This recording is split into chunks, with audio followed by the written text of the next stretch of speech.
Odisha high court गुरुत्वपूर्ण राय सहमति संपर्क अपराध नुहे सहमति संपर्क पर जड़े विवाहिता महिला घरे पशि जड़े व्यक्ति को दोषमुक्त करिसेंति हाइकोर्ट। विवाहिता महिला स्वामी अनुपस्थित घरे प्रवेश अपराध नुहे बोली कहिसेंति उच्च न्यायालय। जदि जड़े विवाहिता महिला सहमति जड़े व्यक्ति घर को जाती और सेमानक मध्य शारीरिक संपर्क रहे तेबे ताकू अपराधिक अनुप्रवेश बोली कहुई पारिब नाही बोली स्पष्ट करिसेंति हाइकोर्ट। 2021 मसीह अजित किसान विरोध में अभियोग होता स्वामी अनुपस्थित जड़े महिला घरे पशि जबरदस्ती दुष्कर्म कर अजित विरोध में अभियोग आसीता।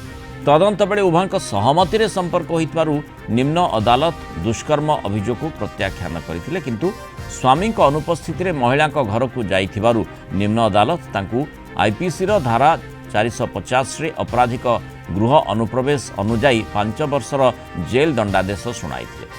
दंडादेश विरोध में हाइकोर्ट रे होइतिबा आवेदन शुणाणी करी जस्टिस संजीव कुमार पाणिग्राही कहिसेंति जेहेतु दुष्कर्म अभियोग भूल प्रमाणित होइछि एवं संपर्क सहमति रे थिला तेणु सेठारे कौनसी आपराधिक उद्देश्य नथिला। जड़े महिला विवाहिता होइथिले मध्य स्वामी अनुपस्थित रे काहाकू निज घर को आसिबाकू अनुमति देवार अधिकार तांकर रहिछि। कोर्ट कहिसेंति जे समाज रे एही संपर्कटी नैतिक दृष्टिकोणरू भूल होई पारे किंतु एथिपाई जनकू आईनगत भावे अपराधी घोषणा करा जाई पारिबो नाही। हाइकोर्ट अभियुक्तंकु समस्त अभियोगरू मुक्त करिसेंति तांकु तुरंत जेलरू खलास करबाकू निर्देश दैछंति। एही राय परे वर्तमान सहमति भित्तिक संपर्क एवं व्यक्तिगत गोपनीयता को नहीं सारा देश में चर्चा जोर धरी।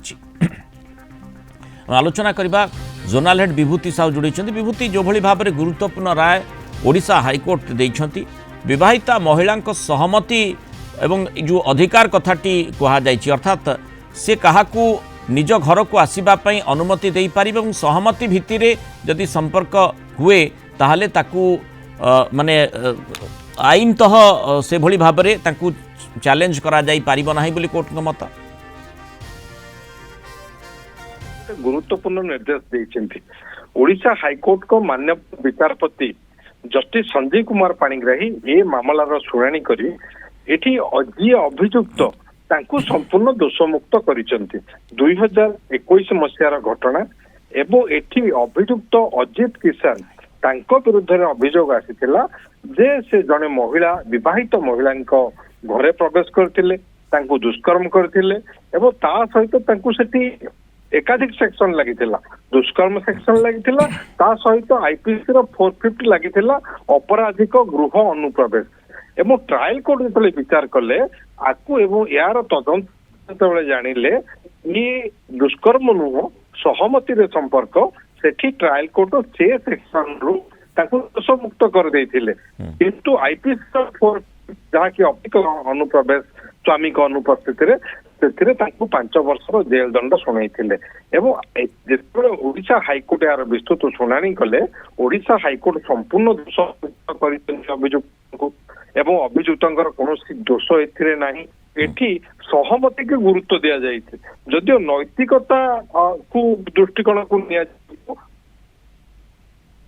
तेणु जमती कोर्ट कही विभूति जमती आप आलोचना कर समाज रे संपर्कटी नैतिकता दृष्टिकोण भूल हो पारे किंतु एथिपाई जमती जो प्रसंग एवं जो कथा गुड़िक घटनाक्रम संपर्क में उल्लेख करिसेंति हाइकोर्ट निजर राय रे एथिपाई जनकू आईनगत भावे अपराधी घोषणा करा जाई पारिबो नाही बोली तांकर मत। धन्यवाद विभूति आलोचना रे रहितबार।